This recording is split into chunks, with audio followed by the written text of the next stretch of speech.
Hello साथीहरू, के तपाईँ पनि शिक्षक लाइसेन्सको तयारी गर्दै हुनुहुन्छ वा शिक्षक सेवा आयोगको तयारी गर्दै हुनुहुन्छ भने तपाईँहरूको शिक्षक लाइसेन्समा पास गराउने निकै नै महत्त्वपूर्ण र आवश्यक आज हामी यस भिडियोमा अध्ययन अभ्यास गर्नेछौँ। साथीहरू, आजको यस भिडियोबाट एउटा प्रश्न नै फिक्स हो, त्यो कसैले पनि रोक्न सक्दैन। हाम्रो जुन पाठ्यक्रम दिएको छ त्यो पाठ्यक्रममध्ये यसको मानव विकासका अवस्थाहरूको बारेमा समावेश गरिएको छ। यसबाट एउटा क्वेसन फिक्स हो, त्यस कारणले गर्दा भिडियो अन्तसम्म अवश्य हेर्नुहोला र महत्त्वपूर्ण छ, ध्यान दिएर अवश्य बुझ्नुहोला।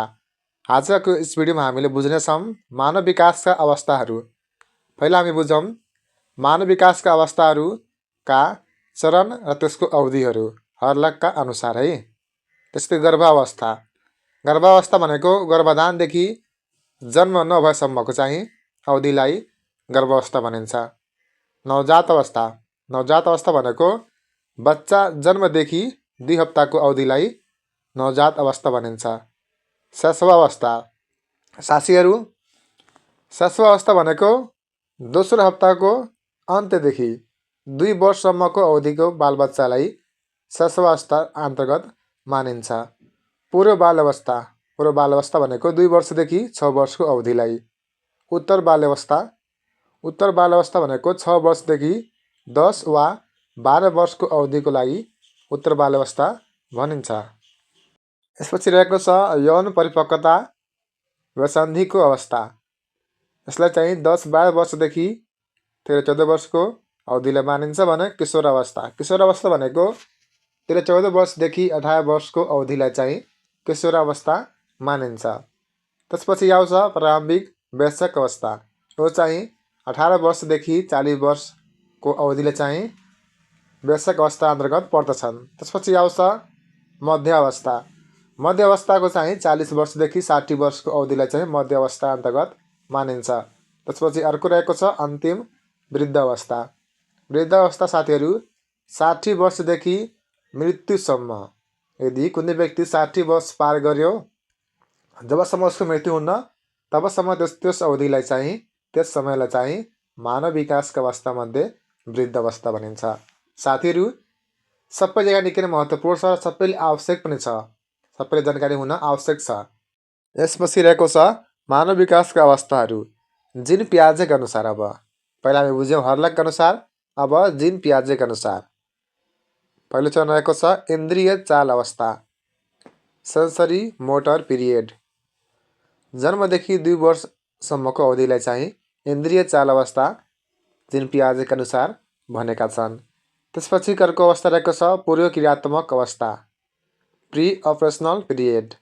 2 वर्षदेखि 7 वर्षसम्मको अवधिलाई चाहिँ यस अवस्था अन्तर्गत मानिन्छ। त्यसपछि रहेको छ मूर्त क्रियात्मक अवस्था, कन्सेप्ट अपरेसन पिरियड। 7 वर्षदेखि 11 वर्षसम्मको अवधिलाई मानिन्छ भने औपचारिक क्रियात्मक अवस्था, फर्मल अपरेसनल पिरियड।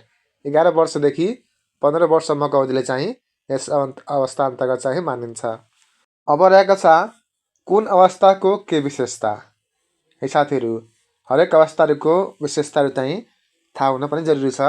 जस्तै नवजात अवस्था भयो, यौन अवस्था भयो, पूर्व बाल अवस्था भयो। यो तीनटै अवस्थाको चाहिँ मुख्य विशेषता भनेको सबैभन्दा छोटो अवधिहरू हुन्। कुन कुन? नवजात अवस्था, यौन अवस्था, पूर्व बाल अवस्था। त्यसपछि रहेको छ उत्तर बाल्यावस्था, किशोरावस्था, प्रारम्भिक वयस्क अवस्था। यी चाहिँ 3वटा अवस्था चाहिँ अथवा ती 3वटा अवस्थाको चाहिँ अवधिहरू चाहिँ समस्यापूर्णको अवस्थाहरू हुन् भने गर्भावस्था, शैशवावस्था, यौन अवस्था यी चाहिँ तीव्र वृद्धि र विकासको अवस्थाहरू हुन्। त्यसै गरी मानव विकासका विभिन्न चरणका मुख्य विशेषताहरू जस्तै नवजात अवस्था। नवजात अवस्थाको चाहिँ विशेषताहरू चाहिँ यस प्रकार रहेका छन्। सबैभन्दा छोटो अवस्था हो, समायोजनको अवस्था हो, पठारको अवस्था, खतरापूर्ण अवस्था, पछिल्ला अवस्थाहरूको पूर्व अवलोकनको अवस्था हो। कुन? नवजात अवस्था। त्यसपछि रहेको छ शैशवावस्था, वास्तविक आधारशिला, तीव्र वृद्धि र परिवर्तन, सामाजिकीकरणको सुरुवात, सृजनात्मकको सुरुवात, आकर्षक, खतरापूर्ण अवस्था हो। कुन? शैशवावस्था। त्यसै गरी मानव विकासका विभिन्न अवस्थाहरूमध्ये पूर्व बाल अवस्था जसले आमा बुवाको अवस्था पनि भनिन्छ। समस्या वा दुःखपूर्ण अवस्था हुन्छ यो। खिलौनाको अवस्था पूर्व विद्यालयको उमेर। पूर्व बाल अवस्था शिक्षाविद जसको विशेषता पूर्व विद्यालय रहेको छ। पूर्व बाल अवस्था अर्थात् मनोवैज्ञानिक हिसाबले पूर्व बाल समूह जिज्ञासु वा प्रश्न सोध्ने उमेर हो, नक्कल गर्ने उमेर हो, सृजनात्मक खोजी गर्ने उमेरको अवस्था हो। कुन अवस्था? पूर्व बाल अवस्था। यौनावस्था। यौनावस्थाको चाहिँ विशेषताहरू खप्टिएको अवस्था हो, छोटो अवस्था, विभक्त, नकारात्मक, विभिन्न उमेरमा देखा पर्ने अवस्था हो यौनावस्था। त्यसपछिको अर्को अवस्था रहेको छ किशोरावस्था।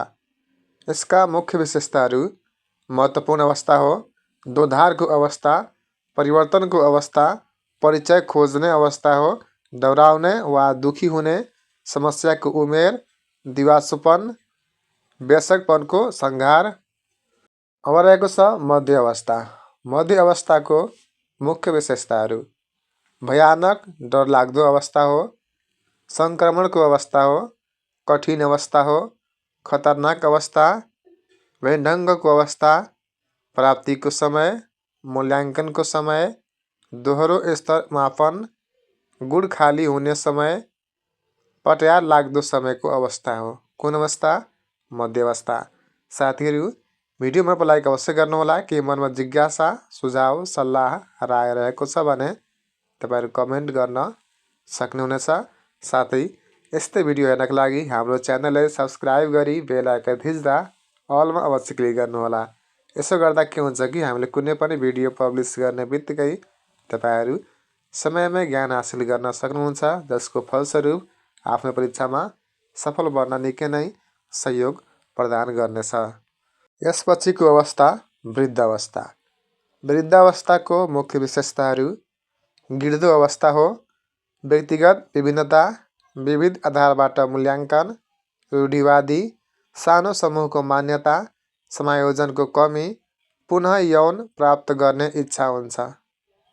साथीहरू, आजको यस भिडियोमा हामीले मानव विकासका विभिन्न चरणहरूको बारेमा, त्यसका विशेषताहरूको बारेमा सम्पूर्ण जानकारी हासिल गरेका छौँ। जुन तपाईँहरूको शिक्षक क्लासेसको लागि यसबाट एउटा प्रश्न फिक्स हो। अवश्य ध्यान दिएर टिपोट गरेर अध्ययन गर्नुहोला।